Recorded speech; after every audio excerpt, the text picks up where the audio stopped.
तो students next article है toroidal magnetic field और इसको बोलते हैं बिनेट्स रिलेशन। तो ये भी इम्पोर्टेंट आर्टिकल है। तो करते हैं इसका solution. Let us consider cylindrical coordinates r, phi and z with z axis along the axis of plasma.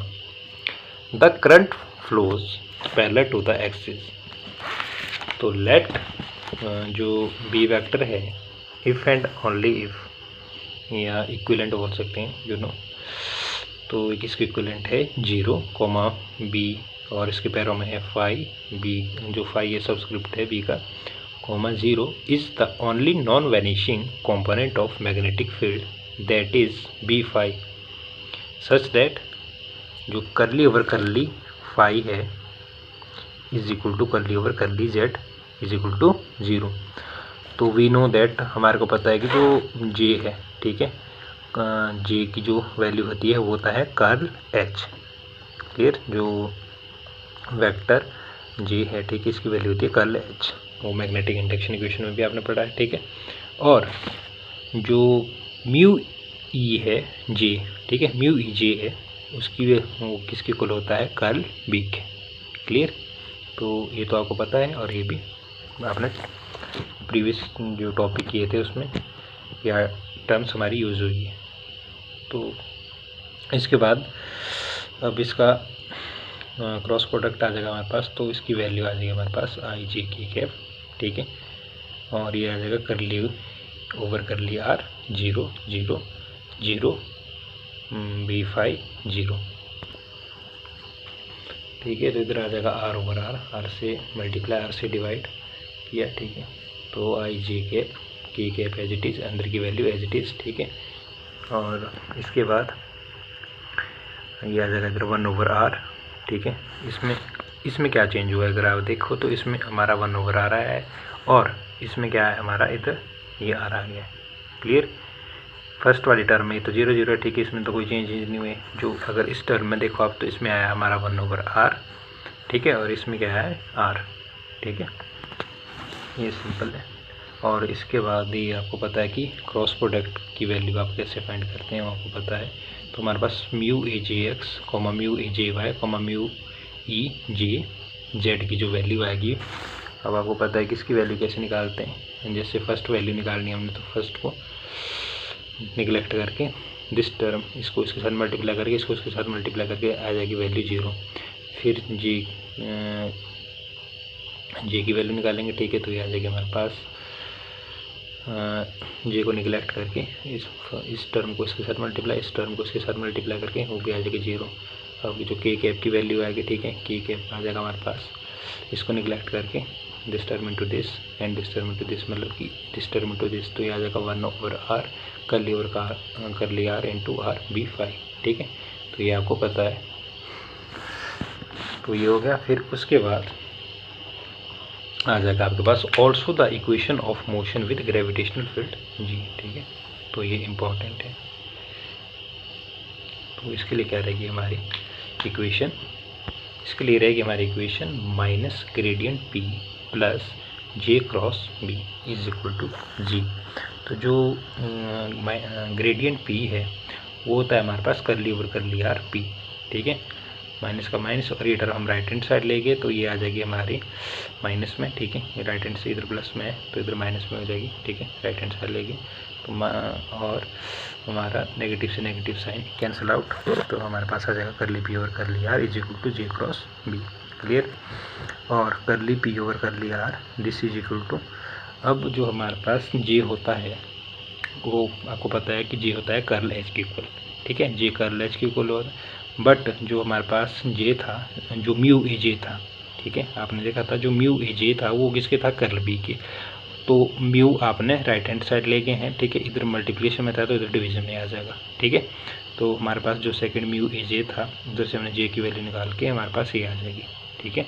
ये थी हमारी टर्म, ठीक है। फर्स्ट तो हमारे को पता कि जे की वैल्यू कर्ल एच थी, तो यहाँ से अगर हम जे की वैल्यू निकालेंगे तो जे एज इट इज रहने दो, ये आ जाएगा 1 over mu E curl B, ठीक है। तो वही किया इसमें, गॉट इट, ठीक है। तो इस तरीके से हमारी ये इसकी वैल्यू निकली है जे की 1 over mu E curl B, ऐसे आई है, ठीक है।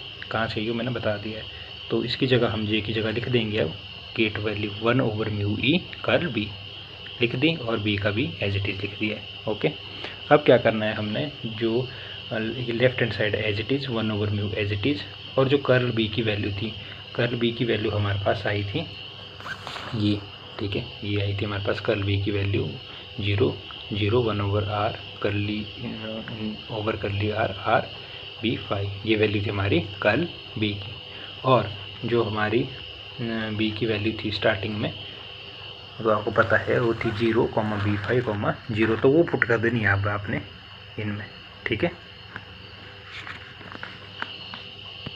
तो ये थी हमारी बी की वैल्यू, ठीक है, B is equivalent to this term, and जो कर्ल बी की वैल्यू जो हमारी निकली थी वो हमारी ये थी, ठीक है। तो वो हमने किस में पुट करनी है, जो ये टर्म आई है कर्ल बी की जगह ये वैल्यू पुट कर दी, ठीक है। और जो हमारा बी था वो तो स्टार्टिंग में बताया था कि किसके इक्विवेलेंट है बी, ठीक है, वो पुट कर देनी है आपने। तो आपके पास आ जाएगी 1/μ एज इट इज़, ठीक है, 0, ये आपने वैल्यू पुट कर दी और ये की आपने बी की वैल्यू। अब क्या करना है आपने, इसका की क्रॉस प्रोडक्ट फाइंड करना है। तो लेफ्ट हैंड साइड था आपके पास curly P over curly R, this term is equal to 1/μ as it is, और क्रॉस प्रोडक्ट अगर फाइंड करेंगे आप तो आपको पता है कि इसकी कोफिशिएंट्स ये है और सेकंड टर्म की हमारे पास ये है। तो 0 0 1/r ये फर्स्ट और सेकंड आ जाएगा 0 B5 एंड 0, ठीक है, ये आपको पता है।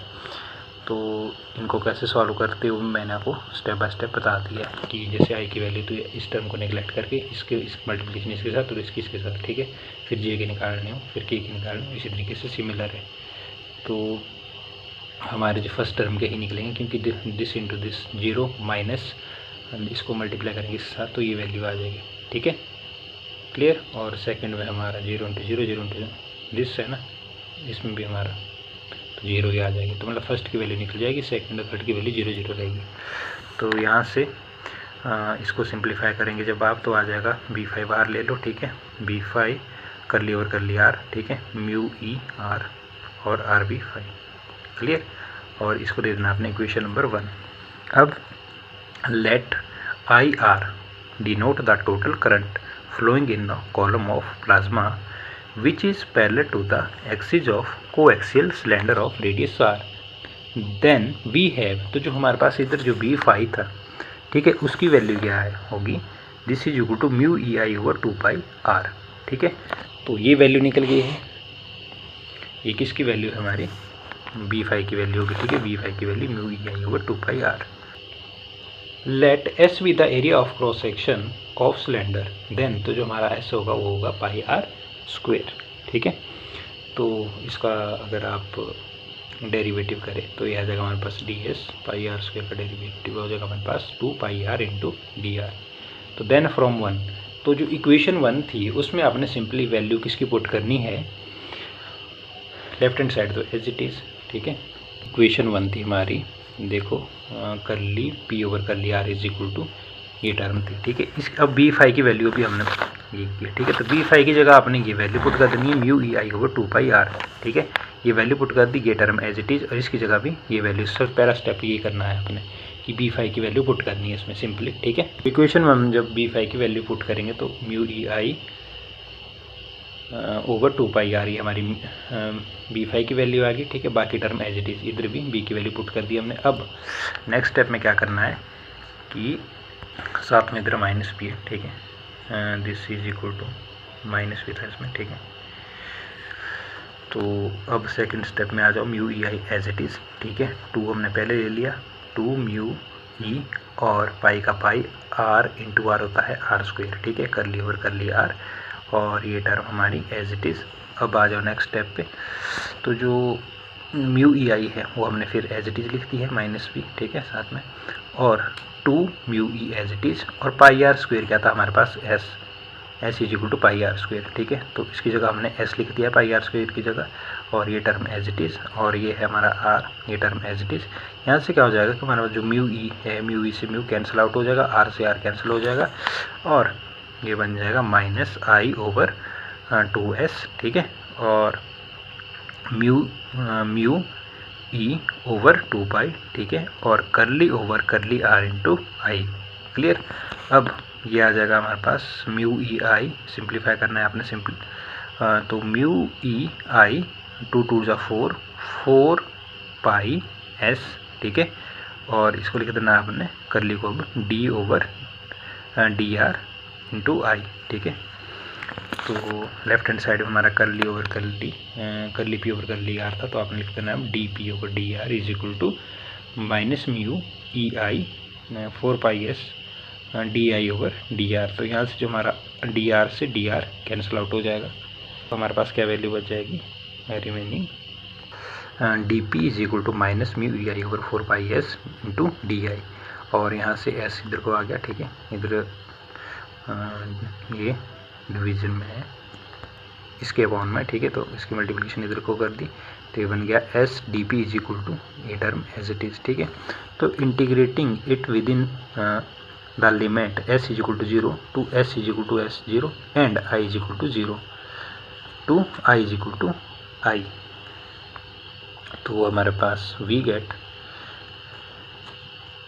तो इंटीग्रेशन कर दो, ठीक है। तो पहले हमने एस डी पी, ठीक है, इंटीग्रल हमारा चला 0 टू एस नॉट तक, ठीक है। तो S D P is equal to इसकी आएगी इंटीग्रेशन हमारा 0 से आई तक, ठीक है। सिंपल इंटीग्रेशन होगी और लिमिट दे दी। अब हमने फर्स्ट ले लिया पार्ट एस पी, ठीक है, एस पी सिंपल ले लिया हमने। तो इंटीग्रेशन बाय पार्ट आपको पता है, ठीक है। तो इसकी इंटीग्रेशन हो जाएगी हमारे पास,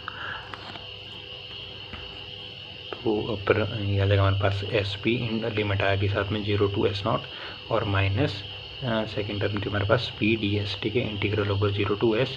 this term is equal to ये term mu E over 4 pi हमने बाहर ले लिया है टेक आउटसाइड, और आई स्क्वेयर की इंटीग्रेशन होती है हमारी आई स्क्वेयर डिवाइड बाय 2, ठीक है।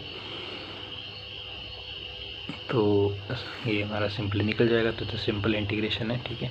तो यूजिंग इंटीग्रेशन बाय पार्ट, तो जो हमारी ये वैल्यू है ये बन जाएगी 0। रीजन भी दे देना है क्यों बनेगी, क्योंकि because P is equal to 0 as S is equal to 0 and S is equal to S naught, ठीक है। तो जब इसको आप सिंप्लीफाई करोगे, ठीक है, तो ये वैल्यू आपकी 0 आ जाएगी। करके देख लेना है आपने, ठीक है। अगर आपको डाउट होगा तो आपने इसको सिंप्लीफाई कर लेना है। और ये टर्म हमारी एज इट इज़, और ये टर्म भी हमारी बन जाएगी 4 2 जा 8, इसमें ये चेंज हुआ है, बाकी टर्म एज इट इज़। और यहाँ से लिख दिया हमने this term is equal to this, and हमारा माइनस से माइनस कैंसिल आउट हो गया। और यहाँ बच जाएगा हमारे पास integral over 0 to S naught P D S is equal to mu E I square over 8 pi. इसको दे देना है आपने इक्वेशन नंबर 3। तो सिंपल इसमें जो इंटीग्रेशन का ही, ठीक है, ये बेसिक टर्म है। ऑल्सो जो हमारा integral over 0 to S naught P D S है वो होता है हाफ के एन टी के इक्वल, ठीक है।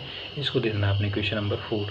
तो यहाँ पर जो n है, where n is the total number of particles per unit length of plasma and k is वोल्टेजर कांस्टेंट, ठीक है। तो देयरफॉर अगर आप थर्ड और फोर्थ इक्वेशन को अगर कंपेयर करें तो उनकी जो लेफ्ट हैंड साइड है, ठीक है, वो तो इक्वल है। लेफ्ट हैंड साइड अगर देखो तो इक्वल है, तो दिस मीन्स की जो राइट हैंड साइड है 1/4 के N T is equal to mu E over 8 pi I square, ठीक है। ये बनेगी हमारी 3 और 4 को अगर कंपेयर करेंगे। तो यहाँ से क्या है कि जो हमारे पास म्यू ई आई स्क्वेयर है, इसको एज इट इज़ फिक्स करके, तो अगर यहाँ से सिंपली हमारा 2 1 जा 2 2 4 जा 8 ये कट जाएगा, ठीक है। तो ये बन गया हमारे पास 4 पाई, तो इसको मल्टीप्लाई ये इसके साथ मल्टीप्लाई हो जाएगा, तो 4 पाई के एन टी, 4 पाई के एन टी, ठीक है, सिंपल है। तो this relation is known as Bennett equation, जो ये रिलेशन निकला है। एंड इट शोज दैट जो हमारा टी है वो डायरेक्टली प्रोपोर्शनल टू किसके है, this is directly, this is not alpha, this is directly proportional, symbol of directly proportional is equal to I square N, ठीक है। तो यहाँ से आप कंप्लीटली देख सकते हो कि जो हमारा टी है, ठीक है, तो किसके डायरेक्टली प्रोपोर्शनल है। आई इधर है तो अगर एन इधर आ जाए हमारा अपॉन में आ जाएगा, ठीक है। तो किसके होगा, इसके डायरेक्टली प्रोपोर्शनल होगा। That is the temperature of plasma in equilibrium varies as the square of current and inversely as total number of particle per unit length, ठीक है। तो ये भी आर्टिकल है, इम्पोर्टेंट है, एग्जाम में आ सकता है।